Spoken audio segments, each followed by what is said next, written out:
देखिए यहाँ पे चुनाव प्रचार का भाषण शिवसेना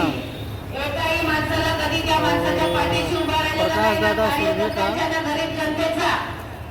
भाषण रखा है। लोग ऐसा छोटा मोटा नुक्कड़ पे मैं आपको दिखाता हूँ, मैं दिखाता हूँ आप लोगों को। आप लोग को भाषा समझ में तो आएगा नहीं, जिसको आएगा कमेंट करके जरूर बताओ। कार्यकर्ते नाही का पक्ष संघटना वाढवण्याचं काम केलं नाही।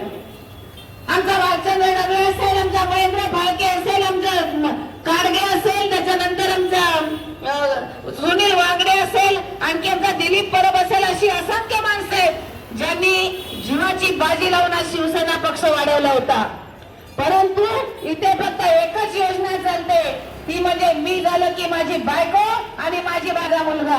ज्या ज्या वेळेस आमच्यासारखा कार्यकर्ता येतो त्या वेळेस फक्त यांचं काय असतं, माझी बायको आणि 5 वर्ष काम करण्यासाठी आमच्यासारख्या बंदी। आणि ह्या सगळ्या डोळ्यासमोर ठेवून सन्माननीय मुख्यमंत्री साहेबांनी एक योजना आणली, ती म्हणजे लाडकी बहीण। आणि या लाडक्या बहिणीच्या माध्यमातून या प्रभागामधून जवळजवळ 10,000 भगिनींच्या अकाउंटवरती 7,500 रुपये दिलेले आहेत। या प्रभागामध्ये आपले आमदार सन्माननीय प्रकाशदादा सुर्वे या योजनेचे अध्यक्ष आहेत।